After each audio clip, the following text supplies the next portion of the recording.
வணக்கம் ஆசிரிய பெருமக்களே. இன்றைக்கி நம்ம மாணவர்களுக்கும் ஆசிரியர்களுக்கும் மற்றும் பெற்றோர்களுக்கும் பயன்படக்கூடிய ஒரு ஆண்ட்ராய்டு ஆப்பை பற்றி தான் பார்க்க போகிறோம். அது ஆப்போட பேர் வந்து ஃபோட்டோமேத், PHOTOMATH, ஃபோட்டோமேத்.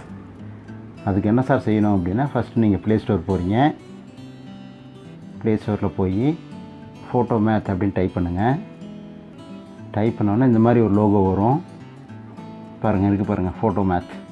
அதை இன்ஸ்டால் பண்ணி வச்சிங்க. ஓகேங்களா? அதோட வீடியோ கூட இதில் இருக்குது.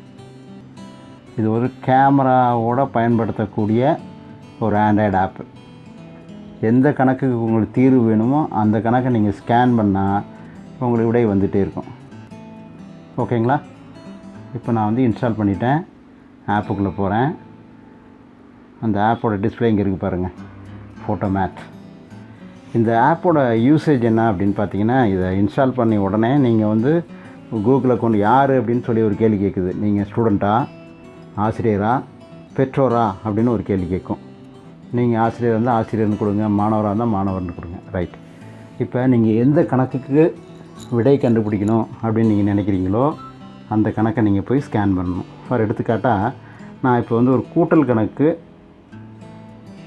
விடை கண்டுபிடிக்க போகிறேன். அந்த கரெக்டாக ஒரு பிளிங்காவது பாருங்கள், கேமராவை கொண்டு அங்கே வச்சு சோப்பு பட்டனை கிளிக் பண்ணிங்கன்னா ஸ்கேன் பண்ணிடுச்சு. உடனே அதோட விடை வந்துருக்கு பாருங்கள். சரியாக வரல, மறுபடியும் நான் ஸ்கேன் பண்ணுறேன்.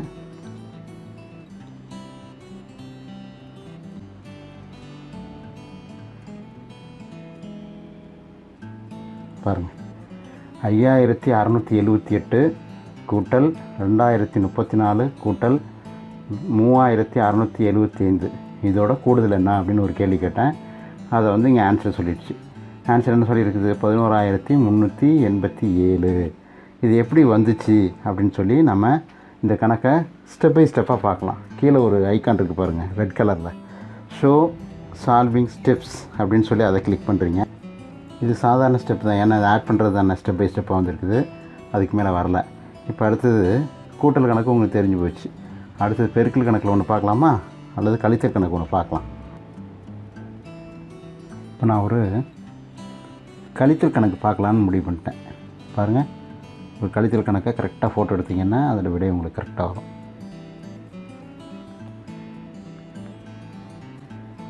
பார்த்திங்களா? 36,730 மைனஸ் 21,572, அதற்கான விடை 15,158 அப்படின்னு வந்துச்சு. இது கழித்தல்னால் நம்ம ஸ்டெப்லாம் தேவையில்லை, டைரெக்டாக பார்த்துடலாம். இன்னொரு கணக்கு பாருங்கள். இப்போ நான் ஒரு பெருக்கல் கணக்கு பார்க்க போகிறேன். சரியாக நீங்கள் ஸ்கேன் பண்ணலாம், இந்த மாதிரி மெசேஜ் வரும். கரெக்டாக ஸ்கேன் பண்ணுங்கள். ஸ்கேன் பண்ணிவிட்டு கரெக்டாக ஃபோட்டோ எடுக்கிற மாதிரி கிளிக் பண்ணுங்கள். பாருங்கள், நான் போட்டது இப்போ கூட சரியாக கிளிக் ஆகலை. ஸோ மறுபடியும் ஸ்கேன் பண்ண போகிறேன். ப்ராப்பராக ஸ்கேன் பண்ணாலும் நம்மளால் கரெக்டான ஆன்சர் கண்டுபிடிக்க முடியாது. ரைட். இப்போ பாருங்கள், 5,67,894, அதான் 5,67,894 இன்ட்டு 325 பெருக்கல் வாய்ப்பாடு போட்டு அந்த பெருக்கல் ஸ்டெப் எப்படி வந்துச்சு அப்படின்னு சொல்லியிருக்காங்க. இதுவும் நமக்கு தெரியும். ஸோ இந்த மாதிரி கூட்டல், கழித்தல், பெருக்கல் மற்றும் வகுத்தலை இப்போ பார்க்க போகிறேன். வகுத்தல் எப்படி பார்க்கணும் செய்யுதுன்னு பாருங்கள்.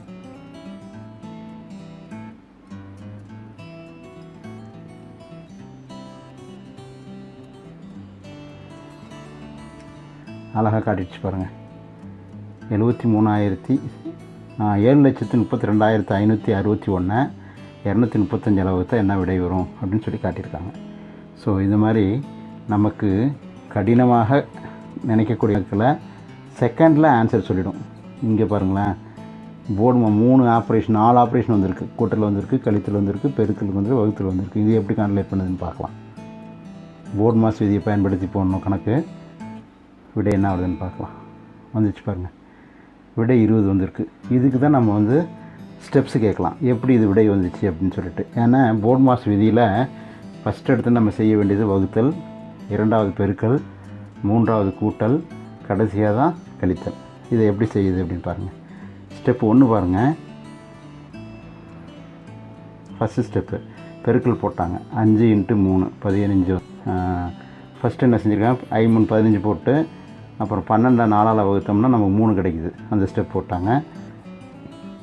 ஸ்டெப் பை ஸ்டெப்பாக போட்டிருக்காங்க பாருங்கள். 15 அடுத்தது 12 மைனஸ் அப்படியே ஒவ்வொரு ஸ்டெப்பாக போட்டிருக்காங்க.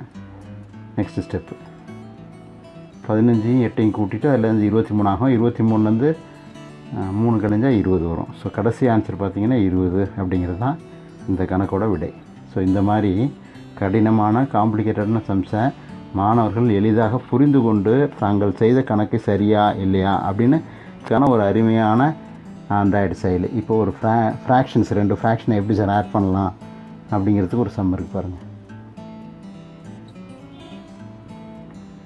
4/5 கூட்டல் 7/20 ஆன விட என்ன அப்படின்னு பார்த்துக்கலாம்.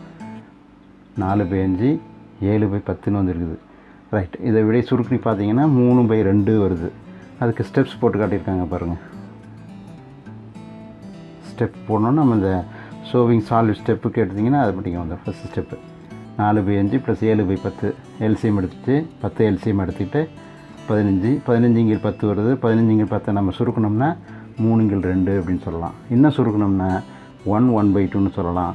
இன்னும் பாயிண்டில் சொல்லணும்னா 1.2 1.5 அப்படின்னு சொல்லலாம். அப்போ ஒரு கணக்கை எத்தனை முறையெல்லாம் சொல்லலாம் அப்படி ரொம்ப எளிமையாக சொல்லியிருக்கிறாங்க. இன்னும் ஒரு கணக்கு மட்டும் பார்க்கலாம்.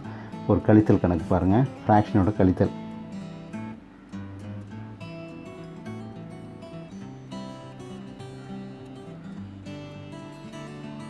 7/3 - 3/4. இது எல்சிஎம் எடுத்தோம்னா முன்னாங்க 12 வந்துடுச்சு. அப்புறம் இது மேலே எல்சிஎம் எடுத்தோம்னா 4 × 28 - 9. இப்போ 28லேருந்து 9 கழிச்சிது அப்படின்னா நமக்கு கிடைக்கிற விடை 19/12. ஸோ இந்த மாதிரி நம் மாணவர்கள் பயன்படுத்தக்கூடிய கணக்குகளுக்கு சரியாக விடை காண்பதற்கும் மாணவர்கள் செய்த கணக்கை சரியாக அதற்கான ஸ்டெப்ஸ் என்னென்ன, வழிமுறை என்ன என்பதை கண்டறிந்து கொள்வதற்கான ஒரு அருமையான செயலி. இந்த செயலியை பயன்படுத்தி மாணவர்கள் தங்கள் கணித கற்றல் திறனை கண்டிப்பாக மேம்படுத்தி கொள்ள முடியும்.